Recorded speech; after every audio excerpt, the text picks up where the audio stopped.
Who that nation, NFL nation, how you doing? Come on in. Take a seat. Sit back, relax, put your feet up, grab a drink, and let's talk some Saints football and NFL football. Y'all know what time it is. Time to keep it real. Let's go, family, family. How you doing? The doors are now open, so come on in. That's right, family. I'd like to welcome everybody here, family. I'm your host, Dolph Jackson. This is the Come On In Sports Network's Keeping It Real Who That Sports podcast. Hey, family, it's Sunday. The NFL Scouting Combine has just wrapped up in Indianapolis. So what we're going to do, hey, we're going to go around the well. We're going to get the different thoughts from different individuals around the country who have covered this week's festivities at the NFL Combine. We're going to look at that. We're going to look at the latest Saints news. We're going to look at the latest news from around the NFL, family. So with that being said, I see we got some family members already here in the chat. So family, they already here. Uncle Jerry, how you doing? Come on in. My boys here. Blaze, how you doing? And those Bayou Hurricanes. Blaze, how you doing? Come on in. My sister's here. Dana, how you doing? Come on in. Draft is loaded with great wide receiver. Yeah, it is. We're going to get into all that. The lines are open, family. Everybody, come on in. Let's discuss it. Let the family hear from you. I want to hear from you. Uncle Deuce is in the house. Uncle Deuce, how you doing? Come on in. Thank you for being here. Who else we got in the house today? I saw Blaze, Dana, Uncle Jerry, Uncle Deuce. All right. Family member. Uh-oh.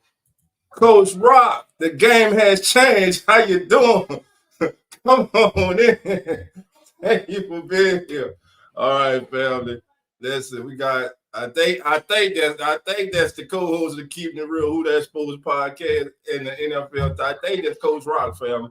I know this man keep changing his damn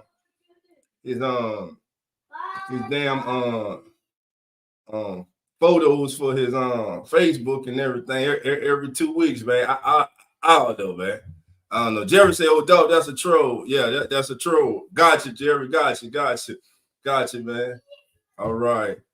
Let me see. Cool, right. The game ain't changed. That's me. That ain't you, man. You got a Browns uniform on, man. Stop it. I just really looked at the picture. I don't know, but Coach got players all over the league. I ain't no telling. He got all kinds of jerseys. If y'all don't notice, every time we have a different guest or something, or a certain game, y'all paid attention to jerseys that Coach be popping up on here with? Y'all start paying attention to Coach, man. Coach be pulling them out, man. He be flexing. Coach be flexing. Y'all he be flexing. I don't say nothing. I'll be watching. He be flexing, though. But listen here, family. Thank y'all for being here. Look at that. Look at Daddy say, "Yeah, Daddy, you see, yeah, Coach be flexing." Look, Daddy, he don't just come out with the hat. The shirt. He come out with the hat and everything, boy. Coach be flexing, boy. But hey, man, when you good people, man, hey, you get blessed like that, man. So shout out to Coach, man. Yeah, he had the Raiders jersey last time when we had Jacoby on. He came out with the Raiders jersey on. Yo, the hat. Yeah, the hat. Yeah, he did. No, he had the jersey. I think he had the jersey on, too. I think he had the jersey and the hat on, Dana. Matter of fact, I think he had the hat and the jersey on. I think he double dipped. I think he double dipped on us. But hey, it is what it is, family. Again, shout out to Coach, man. He probably pop in here. If you get an opportunity, man. I want to also say, man, what's up to my co-host, my other co-host of As the NFL Turns, the host of Real Fan Sports. You know him as the one and only Zach and Nonfiction. Salute to my brothers. And, of course, my brother Carlos, the host of Uneducated Sports Talk with his sidekick and his co-host PJ, Uneducated Sports Talk, Real Fan Sports. That's my family. We are the Come On In Sports Network. We want to thank everybody, man, for all the love and support, man. And I definitely want to thank those brothers for all the love and support that they give Coach and myself. Really appreciate it. Now, with that being said, I ain't about to bore you with that. Listen, I'm gonna get ready to share this screen, and we're gonna get into some things that's going on around the league. We're gonna start at home. I'm gonna start at home first. And there's a reason I'm gonna start at home. I'm gonna start at home first. Now, this past season, we all can admit that we were thoroughly disappointed in the output of the New Orleans Saints tight end position. Now, this story here is by our brother. This is by Bob. Make sure our brother Bob Rose. And this article, do the Saints have the talent at tight end for Clint Kubiak's offense? Now, last year, hey, if everybody can see that, put a 1 in the chat for me if you can see that, family. Put a 1 in the chat if you can see that. All right. Now, last season, the Saints tight ends combined, family, for 64 catches and 600 yards and 9 touchdowns. Taysom Hill caught 33 for 291 yards and 2 touchdowns. And though he is classified as a tight end, we know Taysom is the backup quarterback. He's the Swiss Army knife. You know, he's a little bit of everything. Fullback, running back, tight end, slot receiver, quarterback, halfback, wherever you need him, Taysom is there. All right. Now, those are not great combined numbers to be sure, but the passing attack was primarily centered around the receivers. It also didn't help that the offensive coordinator at that time, Pete Carmichael, misused the position. And I agree with Bob there. Take it how Pete Carmichael misused the tight end position last year. You know what I'm saying? Often he kept a tight end in. Often he kept the tight end in as an extra blocker because of ineptitude along the offensive line. Thus, we had changes at offensive coordinator and offensive line coach. Juwan Johnson, the converted wideout, has been in the league 4 years, but just 2 at tight end. He led the position with 37 receptions for 368 yards and 4 scores. Johnson has the athletic advantage over most linebackers and physical advantage over a lot of defensive backs. He's a legitimate receiving option, no doubt about it, but can struggle to get separation when lined up as an inline tight end and had issues with drop passes last season. Now, remember, for most of the season, we were looking for Juwan Johnson. Though he had an injury, he was dealing with some injuries, but when he got healthy and he was out there, we didn't see that same Juwan Johnson. We didn't see that Juwan Johnson that earned that new contract. I don't know if he was trying to ease his way back into it, not wanting to injure himself. But toward the end of the season, especially that Tampa game, we saw him get it. We saw him get it going and looking like the Juwan Johnson that the Saints expected and needed all season long. All right. Johnson had 4 scores last year. Foster Monroe, who came along with Derek Carr to the Saints this past season, he is the only traditional inline blocker. He had 21 catches for 193, and the 22nd catch would have been so big for him. Remember that Jaguars game when the Saints fought their way back and Derek Carr, for all how we was riding him early in the year, but he came through in that full court. He put that ball right in Foster Monroe hand, and Foster Monroe dropped that ball. I'm just saying. Now, Foster Monroe is the best blocker of any tight end on the roster, but he offers little as a downfield threat. You don't feel Foster Monroe as a downfield threat. Foster Monroe can help move the chains. I think in the red zone, I think Foster Monroe was misused in the red zone. I think he could have been more productive in the red zone if given the opportunities. All right, because we know Jimmy Graham right now is paddling around the world in the ocean right now, and he's not coming back, you know. So there are a lot of questions around how Taysom Hill will be used by Clint Kubiak. Hill is an underrated receiver and has the work ethic and football IQ to learn any role. With his outstanding rushing skills and ability to throw the ball, it's unlikely Kubiak takes away from that valuable versatility by using him talking about Taysom Hill as a traditional tight end. We're gonna talk about some tight ends coming up in these drafts. I don't think the tight end group this year as a whole is as strong as the group last year, but I think it's actually better than a lot of us thought. And after the Senior Bowls, the East-West Shrine game, and after the NFL Combine, I think there are at least 5 tight ends that can come in and help a team this year and be productive. We'll look at some of them. There's an article on speaking about a couple. Johnson and Hill seem the most likely to benefit from QBX's presence. It's an offensive system that creates mismatches by using motion and formations to take advantage of players' versatility.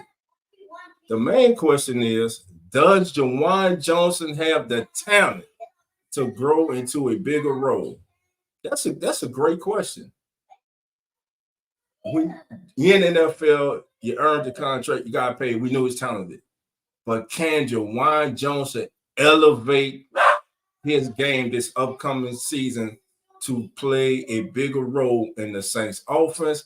Or would the Saints have to go in free agency or the draft to bring in another option to do just that? And Bob goes on to say, if not, then the Saints could look to add another tight end this offseason, again, through the free agency or draft. Free agency might be one route. Tight ends do not typically attract high-end money on the open market, and there are a few intriguing names available. Dalton Schultz of the Texans is probably the most productive player available. Since his days at Dallas and Houston, very productive. Dalton Schultz is a good tight end. I expect him to re-sign, go back to Texas, man. They got a lot going on. And I think he's gonna want to stay with that young nucleus. Everything I hear, man, they love the coach, they love the quarterback. It's a new day in Houston. It's a new atmosphere, new sense, a new sense of pride in that building, and they feel they're just getting started. Listen, what about former New England Patriot and Atlanta Falcon, Jonnu Smith? Jonnu Smith was in the Saints uniform. I said it last week. I wouldn't just put on this. Jonnu Smith coming into the Saints. I like that. We know Jonnu Smith. He can threaten down. He can be a downfield threat. He can take it to the house.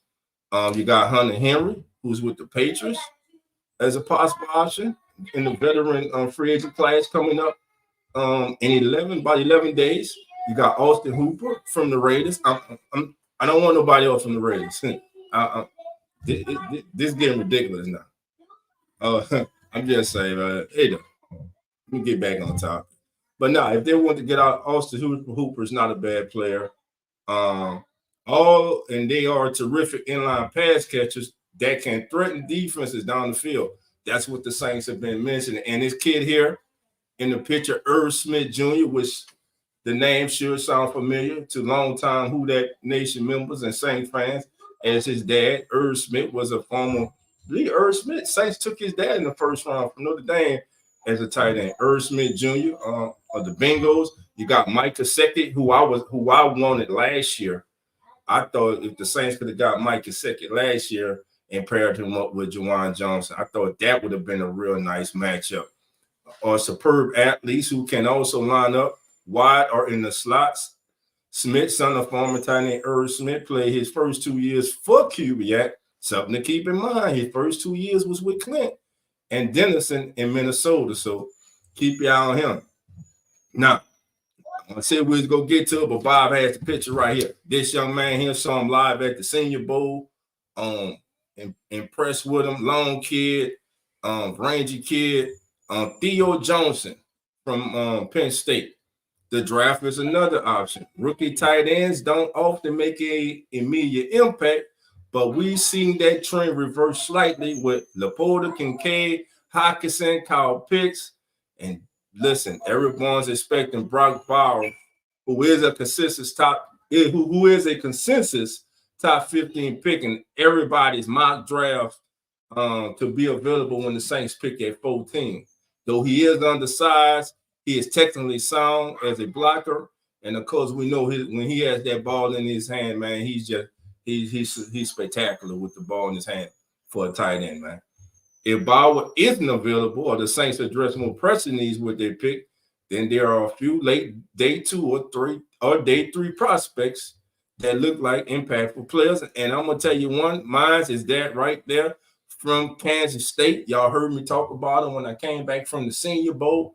Ben Sinnott from Kansas State. I'm telling y'all right now, whichever team gets this young man, and I hope he goes to a team that takes advantage of his skill set. I'm calling this kid right now, barring injuries and being in the wrong system. I'm calling this kid right now a future Pro Bowl tight end. Ben Sinnott, who is a converted fullback, and he does have good athleticism. Jaheim Bell from Florida State, man, built like a Adonis, man, real physical. He ran a 4.61 at the combine. Plays a little faster football speed. Listen, there's combine speed we running, and then there's football speed. He has football speed. So we'll definitely look at him. Also, Bob says these tight ends and others will have a chance to showcase their athleticism. And of course, this was before this week's combine. So that was just one article we wanted to share with your early family on that one. And we were being joined by our co-host, the legend. What's up, Coach? What's up, baby? What's going on, man? I see you got GSU on in the background, baby. What's up? I see you, man. Just going over this article, Rose speaking about the Saints need that tight end, and I think there are at least 4 or 5, man, that can make immediate impacts to whichever team they go to this year. And I think the Saints missed the ball last year in drafting the tight end. I'd like to see them go out and get a tight end this year. Can you hear me, Coach? No, I can't. Hold on.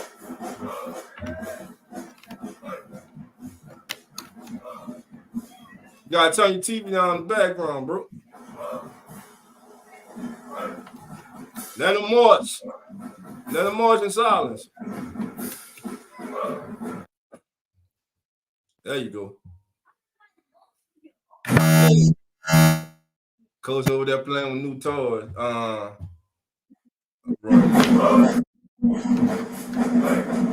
With Jerry.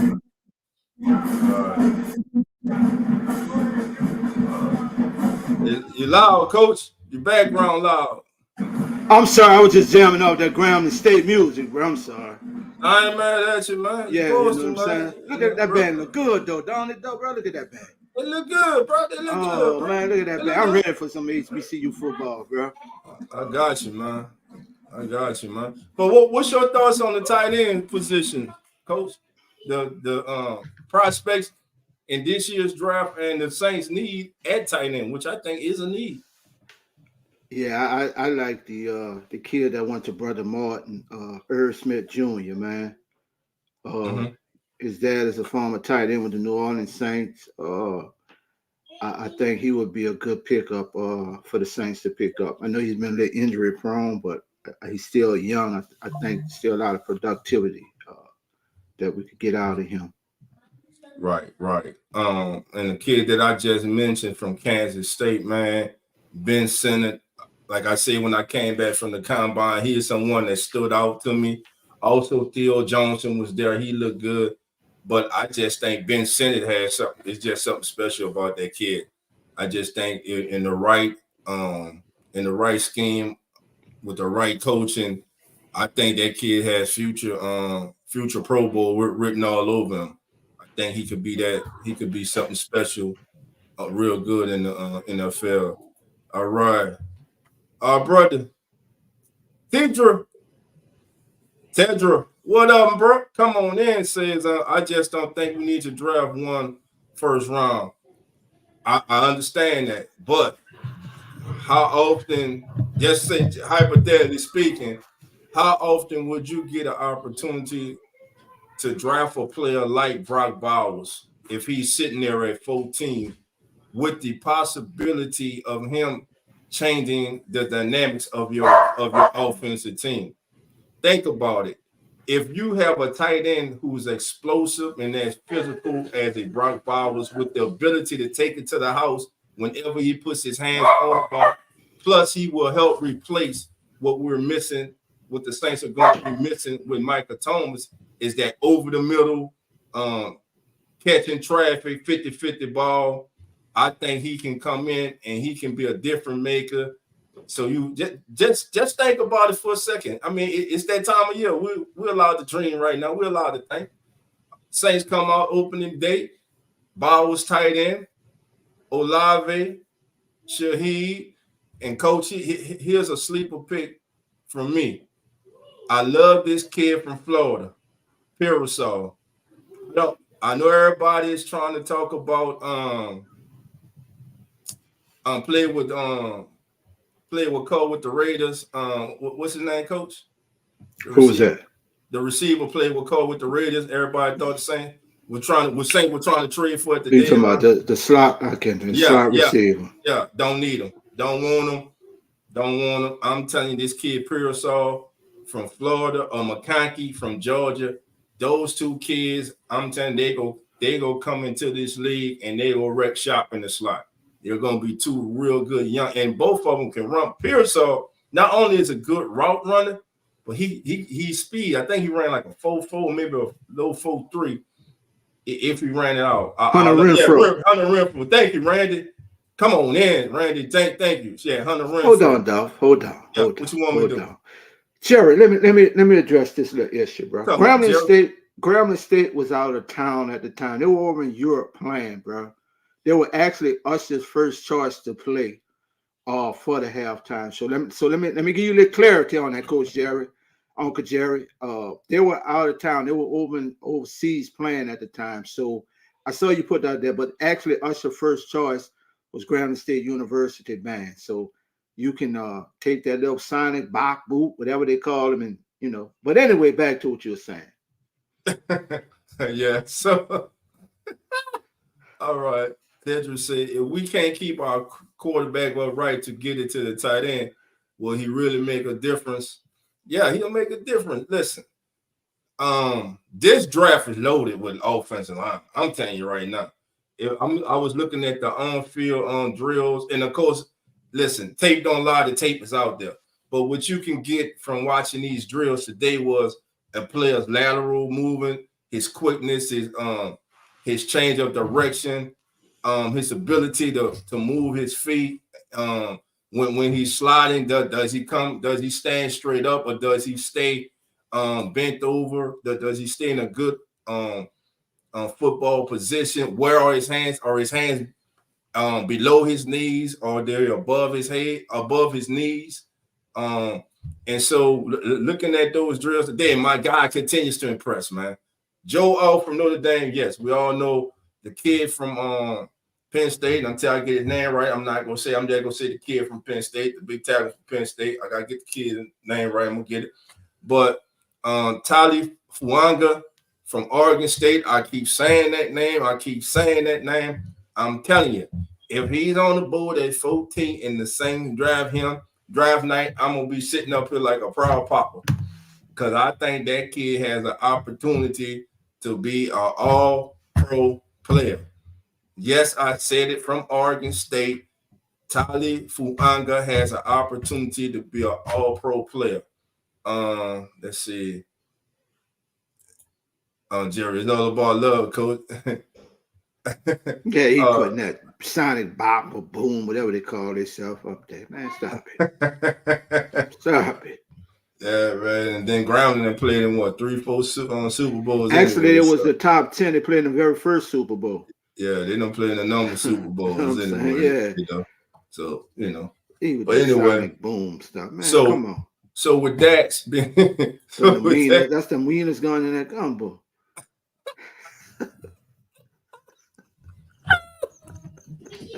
It's too early, man. My tummy hurt. It's too early. The weed is going in that gumbo, man. You can't put that in there. That's what happened when you start doing that. Oh, man. Also found it from Saints Wire, man, from Saints Wire USA.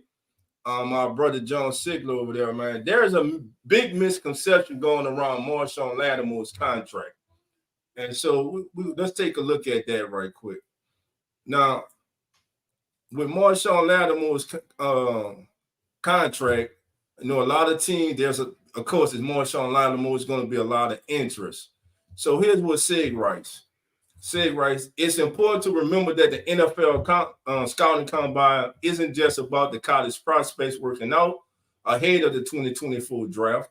It is also a mixture for personnel around the league to have dinner and drinks with players' agents ahead of free agency. Now, I'm going to jump down, family. Several teams believe Saints corner Marshawn Lattimore, whose base salary is a paltry $1.2 million due to a restructure, is also available via a trade, Fowler wrote, but that's misleading, and he is correct, and this is why. It's true that Lattimore's base salary is the league minimum of $1.21 million. That isn't the only cost an acquiring team will have to pay. So if a team was to trade for Marshawn Lattimore, they're not going to just get that pay that $1.21 million. They will also have to give Marshawn $13.79 million, which is a roster bonus, which will trigger 1 week before the start of the regular season. So giving everyone involved in the deadline time to work out a deal. Now, also, Lattimore is going to receive $15 million in compensation from whichever team he's playing for in the fall. So a team that's acquiring Marshawn Lattimore, no, it won't just be for $1.21 million this year. You're going to have to get up $13.79 million and a $15 million in compensation. So it's going to be more than that. So while that lower base salary could make him more appealing to other teams in casual trade talks, teams are going to have to look at the situation with more scrutiny when they get down to brass tacks in June, when it would be easier for the Saints to trade Lattimore for accounting purposes. Listen, so now Sig breaks it down for us. Trading Lattimore, family, before June the 1st. You remember that post-June? That's why they designate a lot of these players for post-June 1st release, because it saves the team money. Will cost the Saints a staggering $31.2 million in day money. I'm gonna read that again. If the Saints were to trade or release Marshawn Lattimore before June the 1st, it will cost them $31 million in day money. Waiting until after that date lessens the blow with charges of $10.6 million in 24 and $20.6 million in 25, respectively. So, all in all, the biggest way to not even worry about this is for Marshawn and the Saints to work out whatever differences they are having. If they're having any differences, work that out. Keep one of the best cornerbacks in the history of the New Orleans Saints, and I think one of the best cornerbacks with the opportunity to be one of the best cornerbacks in the history of the National Football League right here in the black and gold. So from that article, Coach, what's your thoughts on would you want to keep Marshawn Lattimore or would you want to move him? We had that talk earlier. I told you, Dolph, if I don't know the cap numbers, but I was just looking at if you could trade him, I would love to see Quarion Mitchell come in. If you could get a second and a fourth for him, I would love to see Mitchell come in, kind of moving toward the future, and then getting younger at that position now off a rookie contract. But when you talk about that money, it's kind of hard. I didn't know the financial situation. Right. To sell out and I'm gonna get that back up there. Look at that again, because for everyone saying trade, and right now that's a lot of money for the Saints to eat. And remember, for a team is going to trade for him, why would I trade for him now? You know what I'm saying? If I'm the Saints, I'm damn sure not gonna trade him before the draft, unless I'm gonna get you to eat this $31 million or half of that. You know what I'm saying? Now, if you can cut that in half for me, we can work something out, But I mean, look, before June the 1st, $31 million in day money for the Saints. So everybody in the chat, put your GM hats on. Everybody in the chat, this is for all y'all. If you were the GM, would you trade Marshawn Lattimore before or after the draft in June the 1st? I see Cap, no Cap, no filter. What's up, Cap? No Cap, no filter. Saints podcast family, go over there and check the brother out. Does great work, man, over there. And Coach Cap want me and you to come on this week with him, man. Okay. So he gonna get with us and let us know, man. Okay. Cap says, I know people think I hate calling DA, and I'm here to tell you it's true. But I did give them both the benefit of the doubt with time on Raiders, and man, they are who they are. You can't blindly ignore the evidence. Gotcha. Jerry said, me as GM, I say no. Marty says, I'm not trading Lattimore unless the relationship is too damaged relationship or not. I'm just not gonna trade you to get you out the building if it gonna cause me, if first of all, if I can't get back the compensation that I deem suitable for a player of your talents, and especially I'm not getting you up before the draft, June the 1st, when I got to eat 31 million a day money. Now if the team trading for me says, hey, we'll cut that in half. We'll cut it down to you just eat 15 million, and we'll take the other 16 million. Now maybe we can talk, but the compensation still got the match. Blaze says, I'm not trading Lattimore. Dana says, I wouldn't move him. Oh, look who's in the house. Been what? Pammy and Wayman, how you doing, girl? Come on in. Pammy been in Hawaii, huh? Yeah, Pammy been on there. She been on Hawaii somewhere, huh, Pammy? You ain't bring us no souvenir, no nothing, no guacamole or nothing. Yeah, no guacamole or nothing. All right. One of them funny biscuits or nothing. Lattimore's going to give his best if he doesn't want to play for D. Yeah, because he going to play for his brothers, man. He going to play for his brothers. He going to play for himself, man. Not like past players who had this, were disgruntled and say, shit, I'm hurt. I ain't practice. That reunion, family, y'all get that out your mind. That reunion ain't happening. What's that? On either end. CD Dukes. That reunion ain't happening on either end. He don't want to sing. The Saints don't want to have nothing to do with him, bro. That's not happening. Family said, been working. All right. Can I borrow a few dollars? You made that overtime. Let me do a little something. Sacrificing Sean, talking about Marshawn in order to have a worse record for the chance for Dennis Allen being fired, then so big. Get a high pick for my next head coach. Cap, I love you, but once again, that's just something we're going to have to always disagree on. I ain't sacrificing no winning season. I ain't sacrificing no talent like Marshawn Lattimore, who makes the team better. This came out of Cam George, Demario Davis, everybody, Tyrann Mathieu, everybody on that defensive side of the ball. When Marshawn Lattimore plays, they are a better defense. And when he is truly engaged, they have an opportunity to be spectacular on that day. There is no way that I trade Marshawn Lattimore unless, like you said, it got to be some damn near going to blows, physical stuff before I get rid of Marshawn Lattimore. I can't do it. This is a team that we already listen. Shouts out to Isaac Yadam. Isaac Yadam had a real good year last year.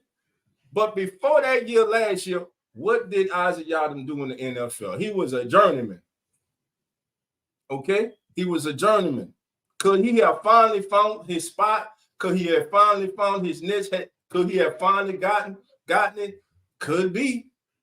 Can you put back-to-back seasons together like you had last year? We have seen Marshawn Lattimore since the first time he put on black and gold. He been that dude, bro. Now he's not the kind of guy to come out here and rah on the front cameras and stuff. When you interview him, he just sit back. He cool. He say what's on his mind. Say what he got to say. You take it how you take it. But that is what it is. I'm keeping Marshawn Lattimore. I'm not getting rid of Lattimore, man. I can't do it. Marty Moore. Though, if I meant to say if Lattimore is disgruntled, how does he give his best on the football field?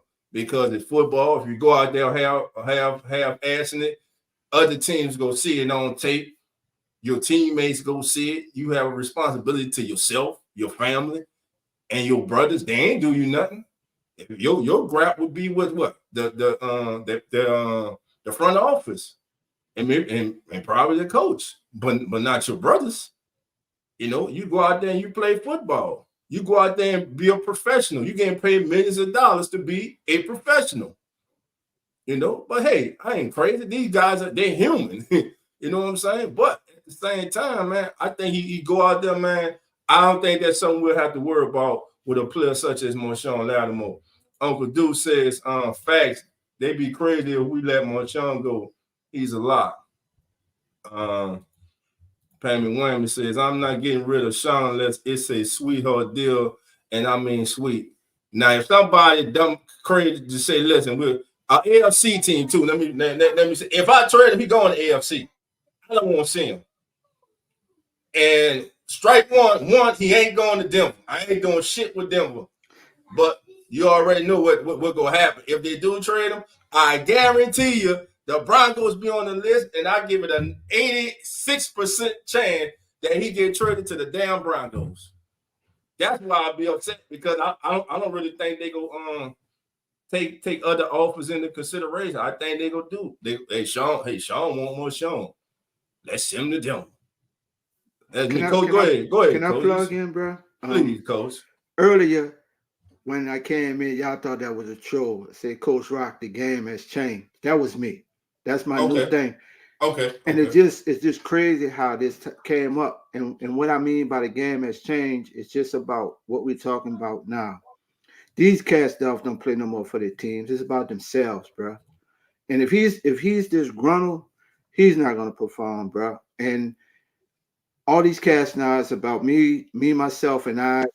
And at the same time, he could be having personal conversations with other teams. Like, I don't want to be here. I'm not going to play. And they be like, man, just go out there and be half-assed or whatever, you know, just to get him out there. So much conniving stuff going on behind the scenes now, bro. It's no more loyalty in anything, bro. Nobody plays for a team. It's about what's best for me, what's best for my family and myself. They don't really care about team no more, bro.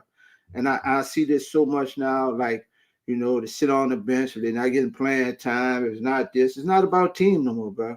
It's just about themselves, man. And that's why I say the game has changed, bro. It's so much selfishness now to, well, you know, when we grew up, you know, it was team, bro. You know, right. No matter what was happening, it was about, I'm going to do what's best for the team. These cats not doing that no more, bro. It's just about their personal agenda, and that's it, bro. Does he? But he don't strike me as that dude, bro. He kind of strikes me as a throwback, bro. Yeah. That's how it strikes me as a throwback, man. And it's funny, right, that we're on this, man. And last week, remember when we talked to Damien, man? Remember Damien said, man, I played safety my whole career. Right. You know, and I didn't want to, but for the team being a team player, right. I went to all sides. And look, he got him to the NFL. He got a Super Bowl ring. You know what I'm saying? So, hey, let's see. Marty Moore say Sean Payton left the Saints because he didn't want to rebuild. Now he has to rebuild the Broncos. That's common. Yeah. But listen, when you go from Drew Brees to who is the quarterback? Well, shit, he had Jameis. Shit, Jameis.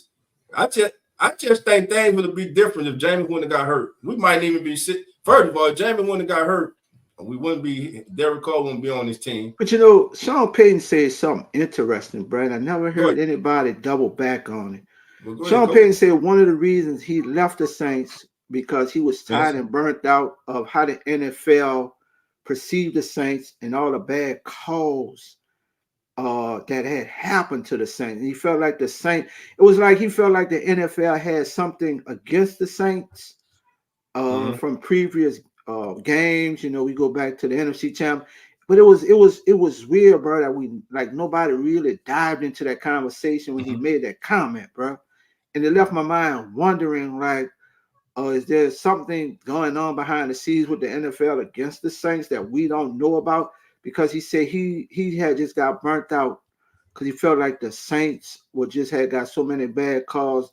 And he made it like it was something personal NFL had against the Saints. I don't know if you paid attention to that conversation or not. No, I did. It went over. I missed that one.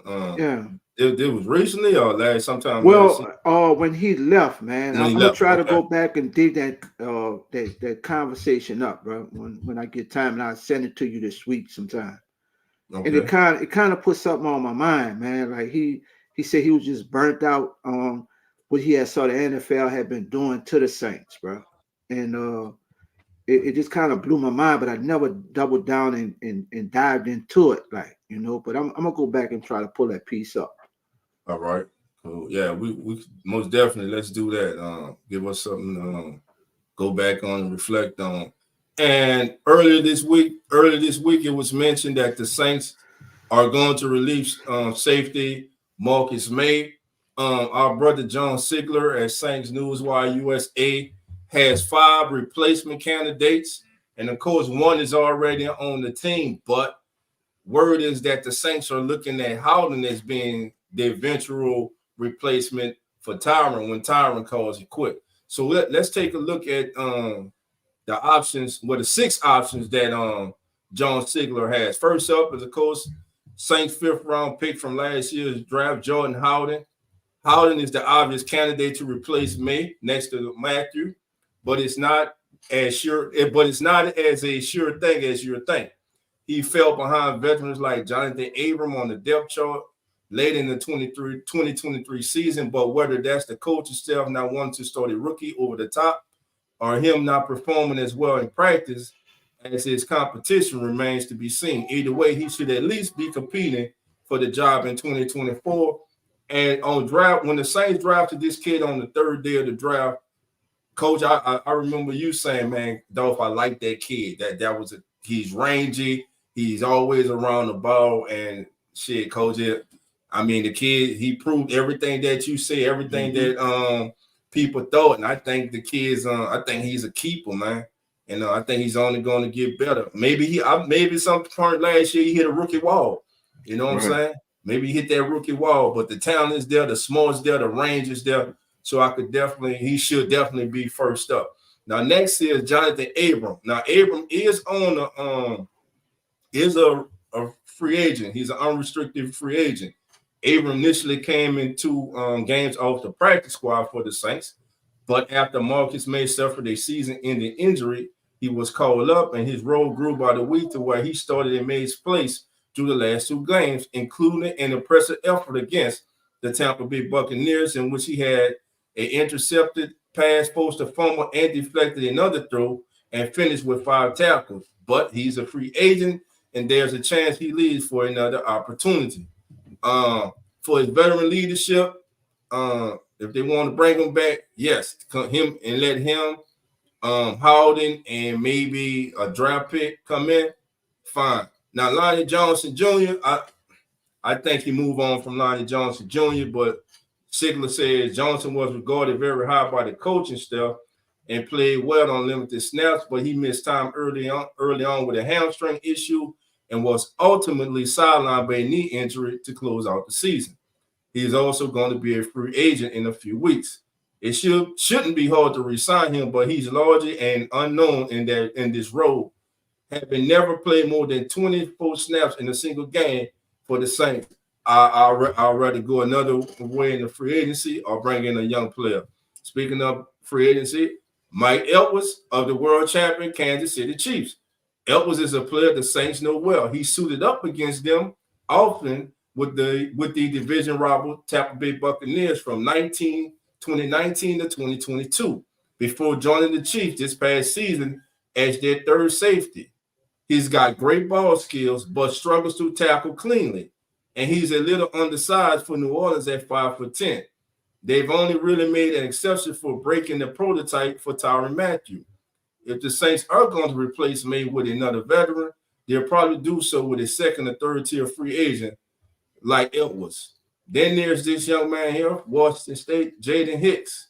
Hicks is an option in the earlier rounds, Though he's currently projected to be a third-round pick, there are questions about his long speed after he declined to run the 40-yard dash at the combine, but he did well in jumps and agility drills, and he has NFL size for the position. He lined up all over for the Washington State Cougars defense last year. He had hundreds of snaps at safety, so where he's expected to play in the pros as a safety. And this kid here from Texas, Ryan Watts, as a day 3 project. If the Saints are comfortable drafting and develop a player, Watts is a great prospect. He hit the athletic threshold the team values in drills at the combine with an impressive relative athletic score, 9.84, but there's a catch. Watts only rarely lined up a safety in college, predominantly playing outside at cornerback for both Texas and Ohio State. The Saints haven't shied away from position switches before, though, and it's worth taking the risk on a late round prospect like Watts. He just can't be expected to cover the deep thirds right away. So those are some prospects that John Sigler have. I'm good with Howden and Abram coming back, going into the draft, possibly drafting a safety and bringing him in. I think Lonnie Johnson Jr. and Edwards. I don't think those are the answer. I don't think they'll come in and make significant difference. What's your thoughts, Coach? I think we gotta go out in free agency, man. I think I see somebody. Abram will be good. Abram started playing really good down the stretch at the end. I think he got a little more acclimated to the system. I think we've got to go out and find that tweener, that kid that has the potential in free agency, but just hasn't been getting the time somewhere else, man. You know what I'm saying? You just got to do your due diligence, and find that player in free agency where, you could get him at a bargain price. It might be a steal, So I think. But look, Dolph, I want to read this right quick what I was telling you about. Go ahead, Coach. In a wide range ESPN profile about Seth Wickersham, says Sean Payton talks about his time with the Saints, which included a Super Bowl win and a year-long suspension for Bountygate. Payton told Wickersham that his final 4 years with the Saints, his team was one of the 3 most penalized teams each season. For that, he blames NFL Commissioner Roger Goodell, saying, "I think it starts with Roger."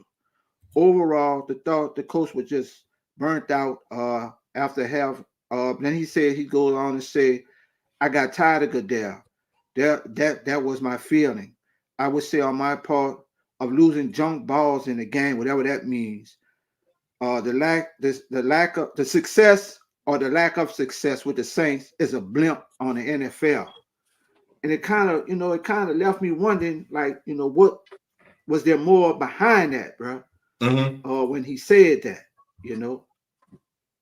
Read that again, Coach. I'm trying to read that again. Let me go back because I just pulled it. I need to hear that one more time. All right. In a wide range, come on, phone. In a wide range ESPN profile about Seth Wickersham, Sean Payton talks about his time with the Saints, which included a Super Bowl win and a year-long suspension for Bountygate. Payton told Wickersham that his final 4 years with the Saints, his team was one of the 3 most penalized teams each season. For that, he blames NFL Commissioner Roger Goodell, saying, "I think it starts with Roger." Overall, the coach was just burnt out after a decade, and he didn't like some of what was going on in the NFL. Then he goes on and said, "I got tired of Goodell. That was my feelings. I would say on my part of losing jump balls. I don't know what the losing jump balls in this game. Success or lack of success with the Saints is a blip on the NFL." So obviously him and Goodell. I think that John Boy he's talking because I think he's talking about the NFC Championship game. That's all I can see. He has to be talking about that play. And then he's talking about the most penalized team, the last 4 years. He brought that up in there, and he said that was on Roger Goodell. And so it was something in that, bro. But he didn't I guess he couldn't lay it out the way he wanted to. Mm-hmm. So it's like he just kind of spit bits and pieces of it out. Gotcha. Got that's interesting, man. Yeah. So you get burnt out not just with coaching, but you saying there that you got burned out with just dealing with Roger Goodell and the NFL front office. Like, Basically, yeah, like it's yeah, you something just against the Saints, like, right. You that's what he just said. like right. Um, well, shit, he gone and shit. Ain't much change. Right. Still saying Right. so. It might be something to that, man. But I'm sure we're not the only fan base that feel like that, man. Right. No matter who you, I'm sure there are people in Baltimore, Miami, everywhere that feel the same, just like that, man. When you watch it, just today, man. And you being official, man, it just, man, the inconsistency with these calls by these officials. That's what it is, and there is no repercussion for them when they mess up. I mean, there are calls that have cost teams games. That a call could cause a team to lose a game that later on that year could be the reason that team misses the playoffs.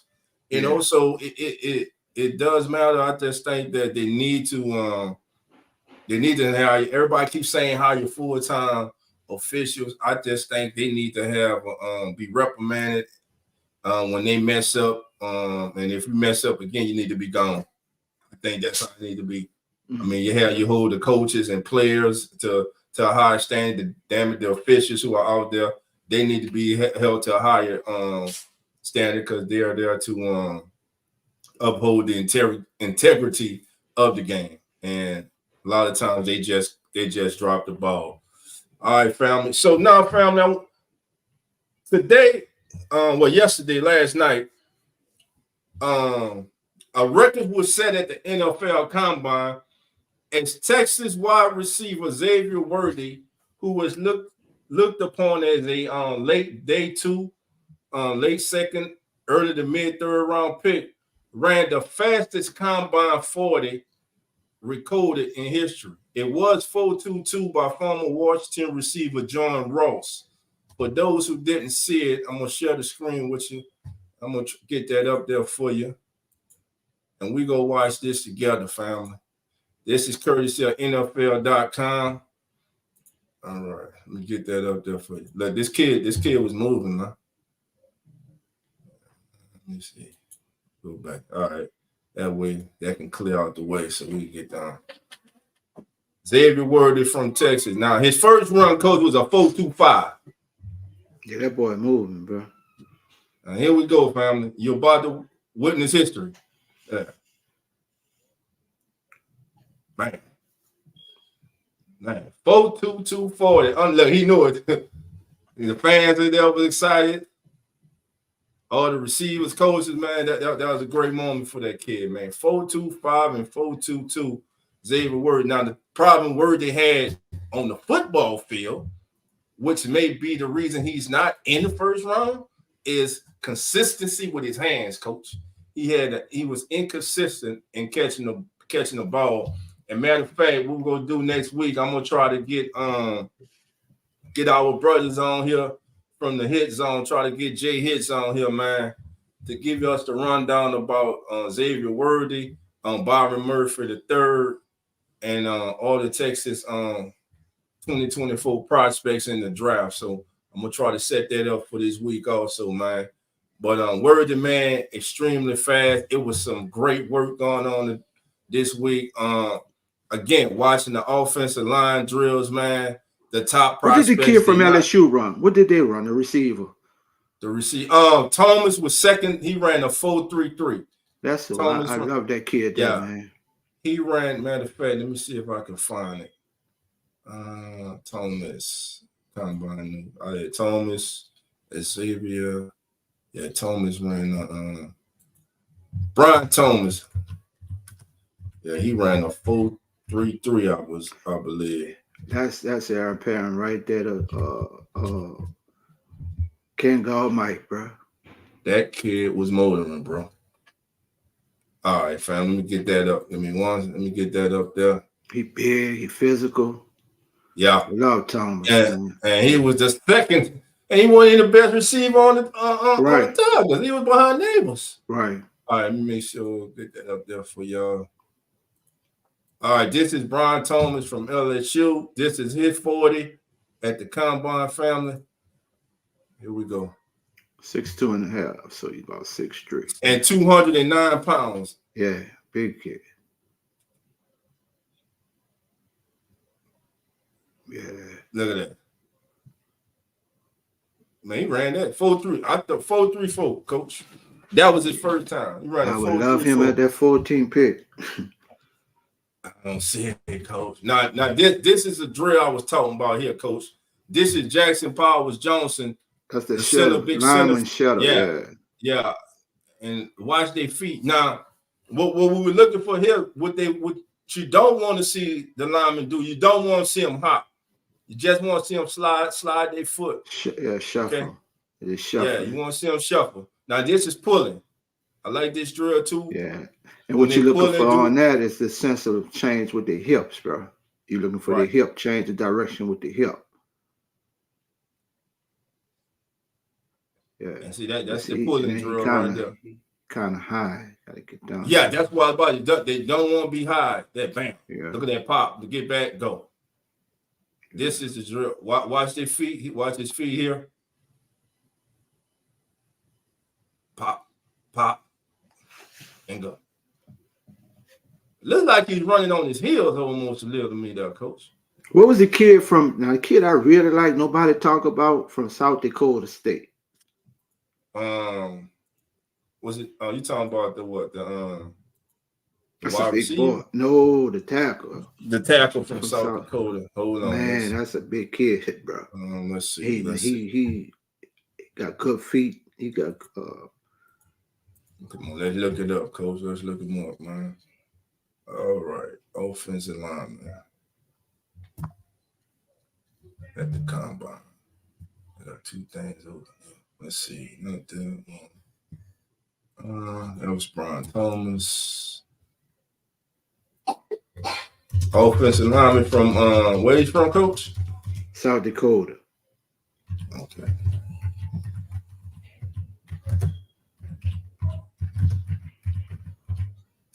I gotta just do my homework on this draft so I can be better prepared.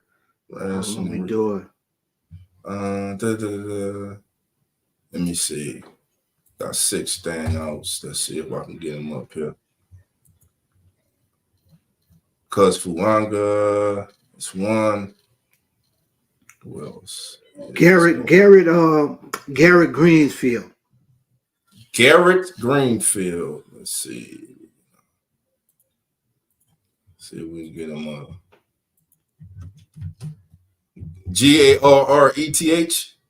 Garret. Greensfield. Green. Greenfield.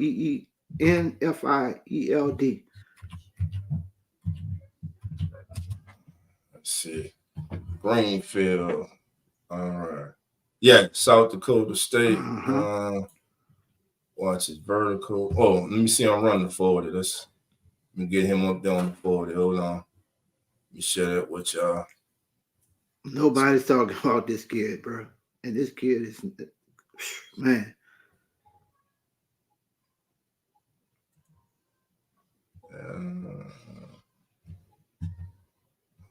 Hold on, what I got this? Who's this?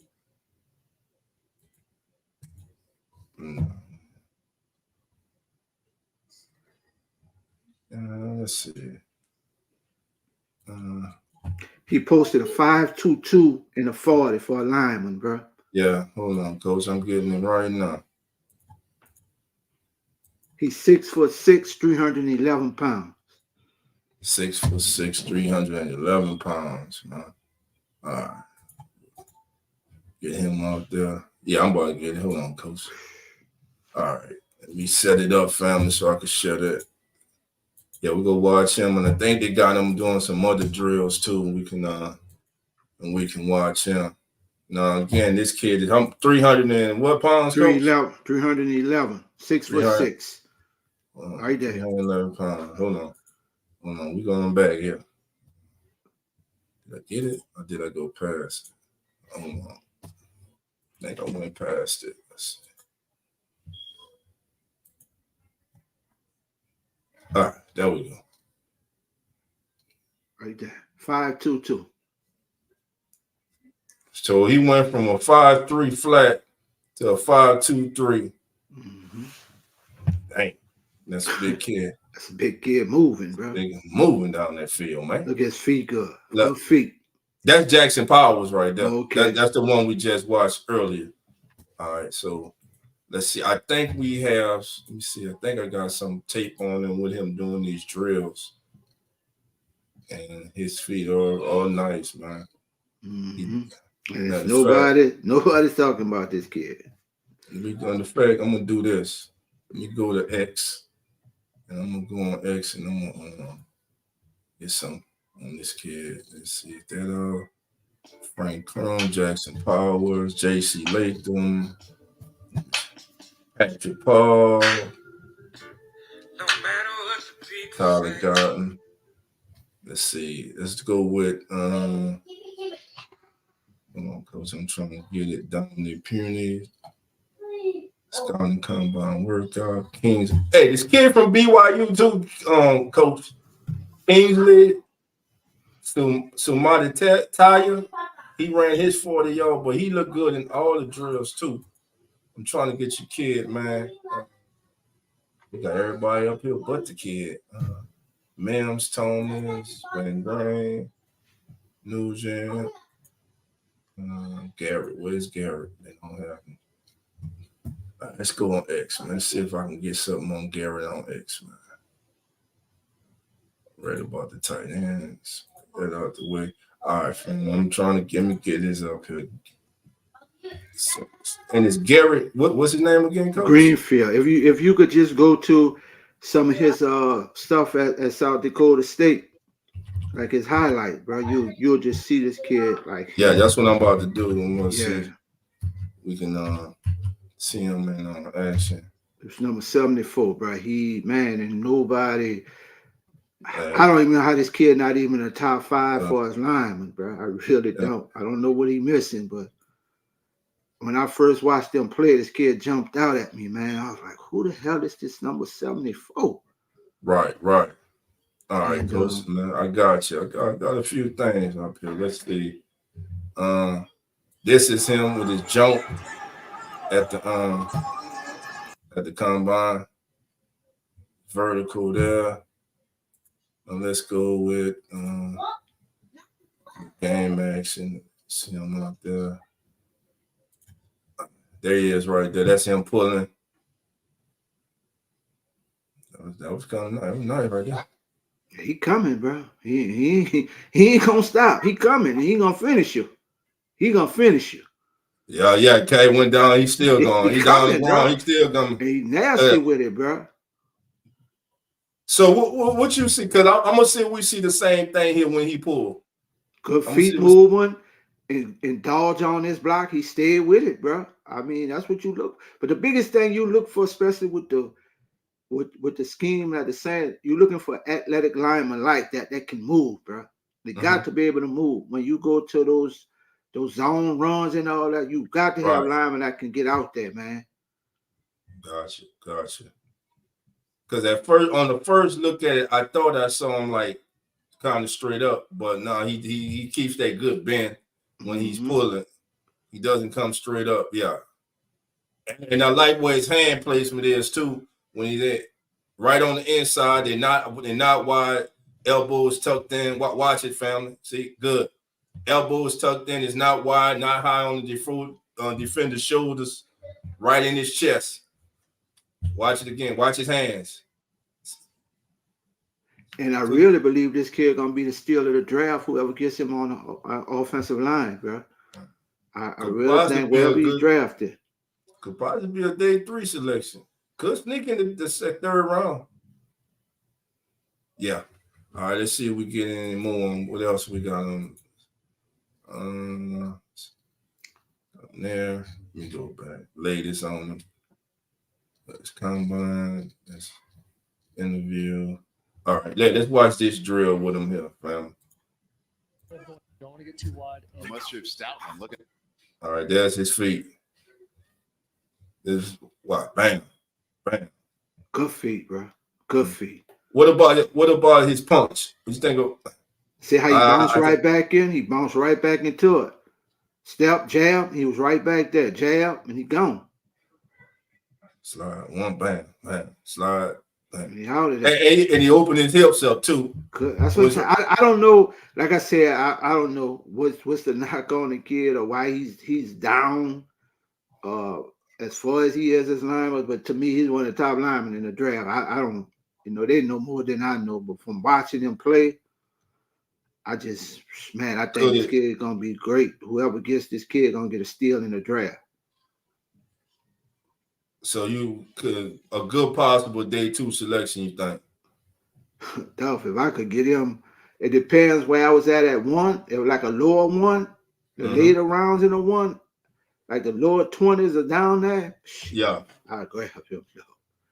I wouldn't even let him go to 2. Liking his feet there. Yeah. You're looking, and on this drill, family, just him getting out. This the pass rush drill. You're getting out. Those 3 steps, how fast he open up, he gets out. You don't want to go too wide. Right. But watch. 1, 2, 3, bam, bam, bam. And then you got to remember, man, this kid is 6'6", bro. Right. And look, he's not short. He's 6'6". Right. And he's not standing straight up either.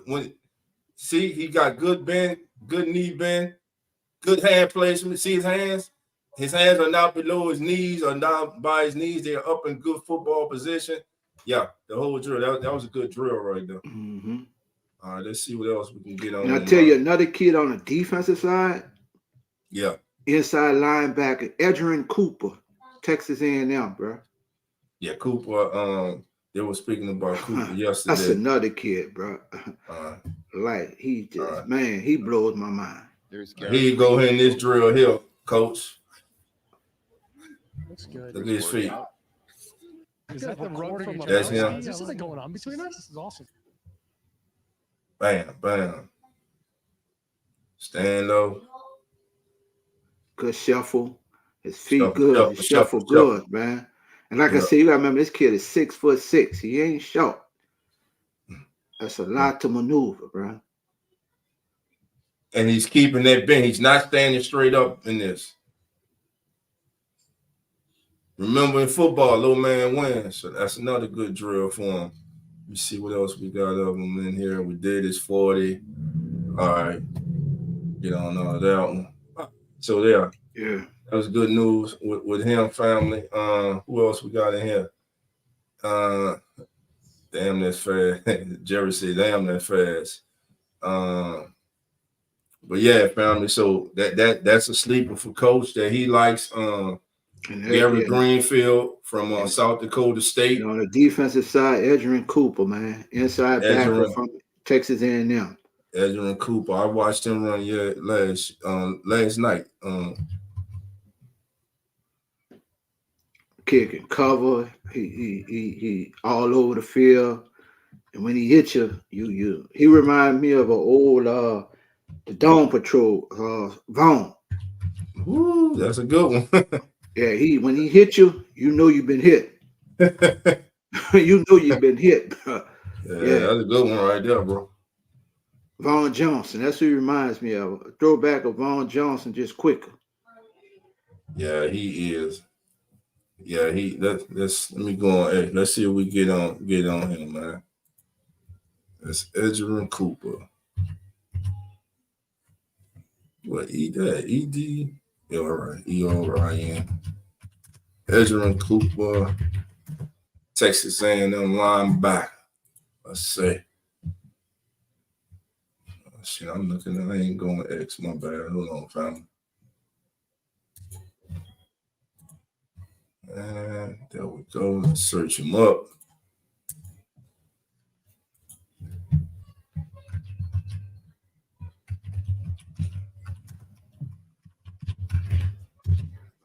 Let's see what we got on Mr. Cooper. Man, I spelled the damn kid name wrong. Spell it for EDERIN, right? Yeah, hold on. EDRIG EDGERRIN Cooper. Did it come up? Yeah, Ezra Cooper. Let me see. Nah, coach, and that's correct. Hold on. I gotta be spelling his name wrong. EDGERIANCOOPER, right? Yeah, EDGERRIN. 2 R's. Yes. Yeah. RIAN. And you know where he's from? He's out of Louisiana. He was out of Covington, Louisiana. 6'3". All right, here we go. 230 pounds. All right, let's see. We'll get the latest on him. Photos, try if I get them working out. Actually, there's a video they got. I'm showing them here. Let me get that up. Share that with y'all, man. Let me go share that. Yeah, he's what's the things that stick out to you about with this kid, coach?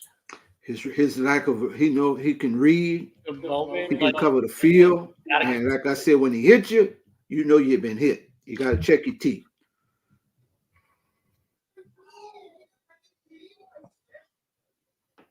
And this is on X California, breaking down Ezra Cooper, man. Yeah, he's exploding. Let me see if I get another one better than that for us, fam. Let's see. All right, yeah, let's watch this on this video. Tape. This is Watch how he moves to his reaction to the ball, bro.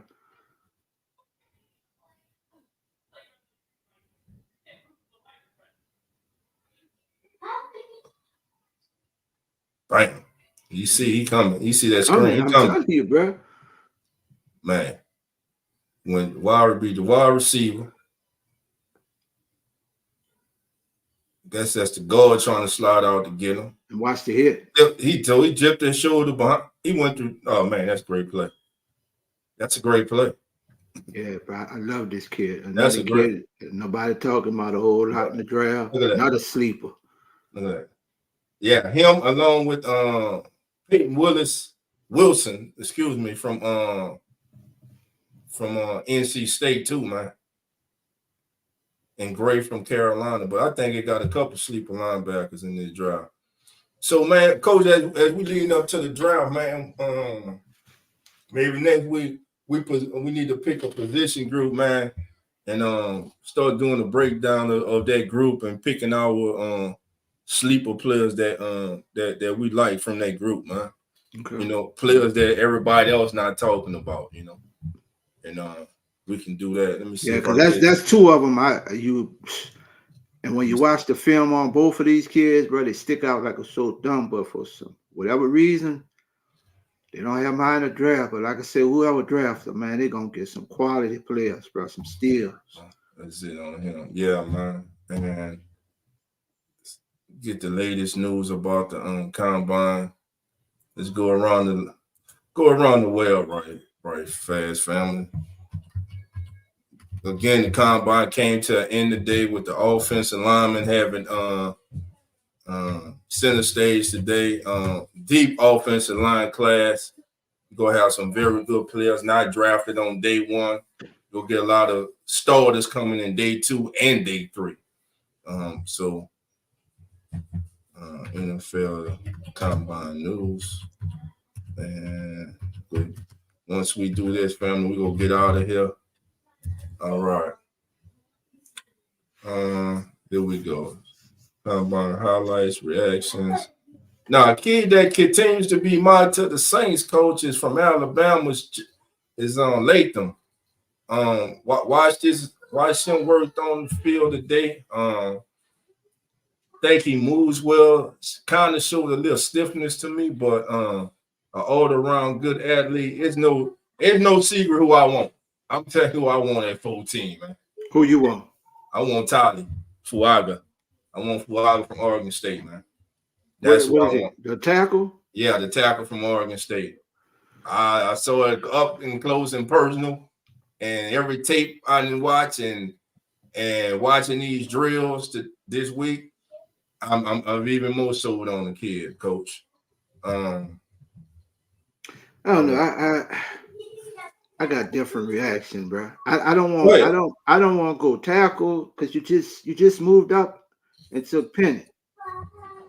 And then I don't want to go. I love the kid from UCLA at defensive end, but I don't want to go DN no more because you drafted Davenport. He didn't turn out. Then you took Turner. So the three people I love at the first round is either Mitchell, the cornerback from Toledo, the kid from LSU, a big play receiver from LSU, Thomas. Thomas, or either if he's there, he'd probably be gone. The receiver from Washington. Bowers, bro. One of those four. That would be for me, bro. One of those four.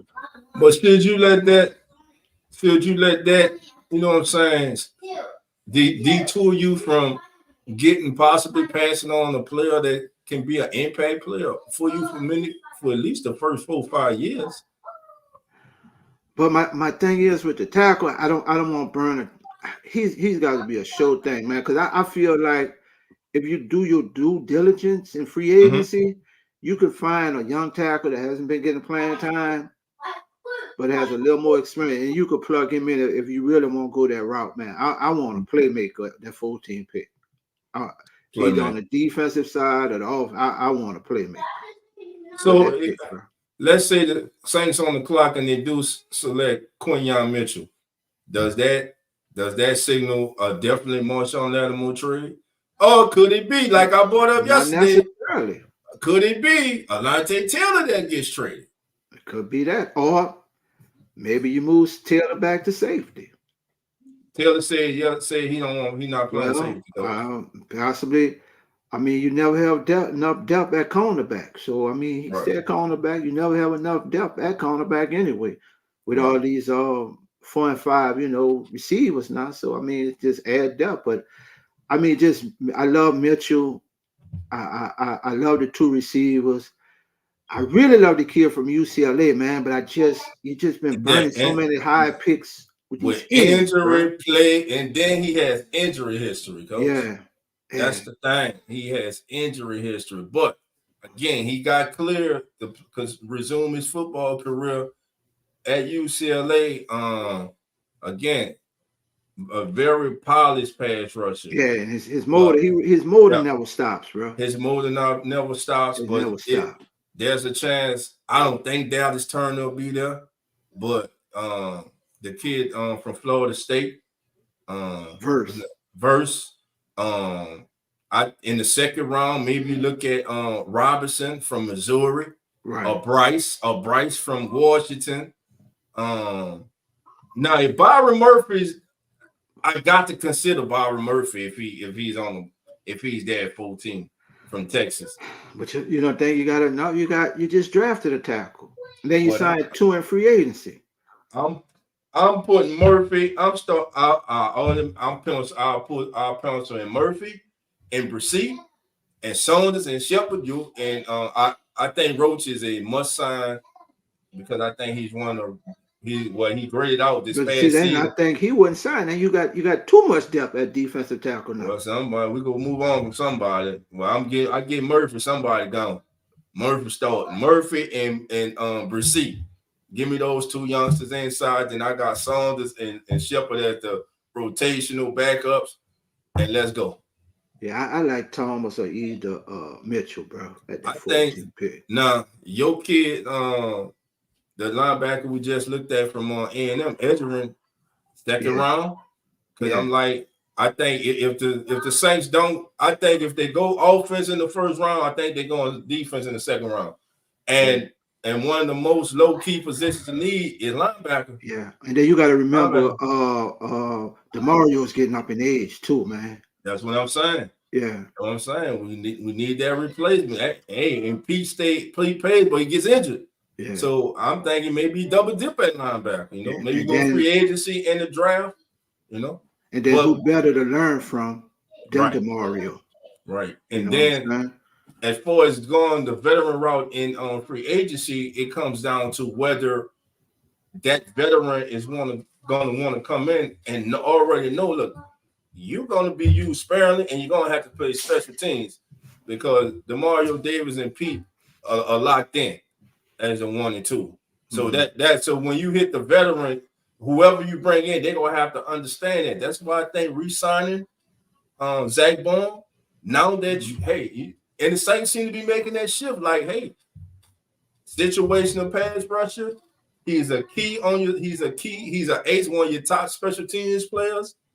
I don't think the market is going to be too crazy or outrageous. I don't expect his market to be like Caden Ellis' market was last year because it was kind of late in the season when the Saints started to use him. So I don't expect his market to be that high.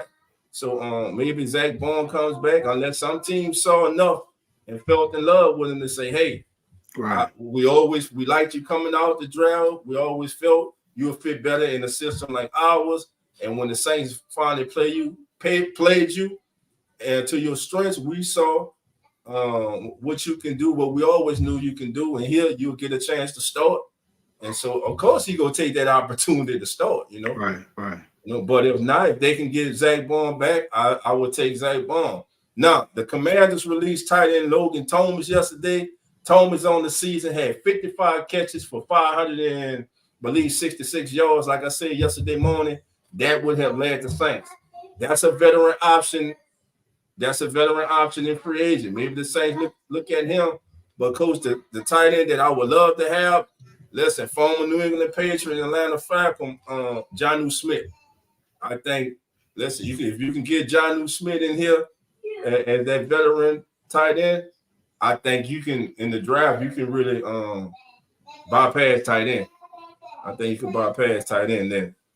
But I think that'll be a good match. Also, backup quarterback. I mean, Jameis has a desire to be a starting quarterback. I don't think Jameis comes back. I think Jameis moves on. So now it comes down who the Saints bring in as the backup quarterback, and I hope it ain't from the Jets and the Panthers, man. Sam Darnold. Lord. Lord. I don't need Sam Darnold to come in here and teach no offense. I don't need Sam Darnold putting on no black and gold at all, bro. I don't want no Sam Darnold. I'll take it. Listen, go now. If you talking about maybe going out and getting a Jacoby Brissett or someone, better yet, Coach, let me ask you this. And everybody's thinking that, okay, it's almost a foregone conclusion. Coach, it's looking like the Bears are going to go with Caleb Williams. So Justin Fields is going to be on the trading block. If Justin Fields gets traded home, let's say Justin Fields gets traded to the Falcons, that takes Atlanta out of the QB market, right? Young QB market. Now, the draft now comes down which quarterback goes second. And the second pick is the Commanders. They already have Jacoby Brissett. They have Sam Howell. Remember, 3 years ago, his junior year, Sam Howell was rated by many as the top quarterback prospect. At one time during the season, Sam Howell was the leading passer in the National Football League. If you're the Saints, do you send a 6 or 7 rounder? Maybe a 5th to the Commanders and bring Sam Howell in here as your backup and have Sam Howell and Jake Haney compete for the backup role to Derek Carr. Sam Howell, young quarterback, great tools. What's your thoughts about that? Interesting. That's all I'm gonna say. Very interesting. Gotcha. Well, little family, Coach and myself, we want you to enjoy the rest of your Sunday. We just wanted to come at you, man. Listen, we still here, family. It's the Keeping It Real Who That Exposed podcast. It's the As the NFL Turns podcast. Also, our brethren podcast, Real Fan Sports with Zach and Nonfiction and Uneducated Sports Talk with Mr. Carlos Clayton. Listen, family, if it's your first time here, like, subscribe, join the family. If you want to support the channel, you can. But we do have super chats, family. Come on, join the family. And listen, we have a great time. We want to thank everybody for all your support. And listen, we'll be back this week, coaching myself. So keep those notification bells on. And like always, love and who that. And we'll see you next time. We out. Keeping it real, who that sports pod, legendary coach Rod, those 17. Let's rock. Who that? Boss kick, black and gold. Let's go. First and goal from the one. Best believe we go punch. Punching in, get them punch. With them Saints, watch us march. Down the field, down your throat. Keeping it real, who that sports. Breaking news, interviews, open lines just for you. Call in, join in, Pale Nation, just win. B.I., Mount Zion, Coach Green, oh my, CJ, JV, Trick or Trade, Jose, keep it real, baby. Who that nation? How you doing? Come on in, take a seat, sit back, relax, put your feet up, grab a drink, and let's talk Saints football. Y'all know what time it is. Time to keep it real. Let's go.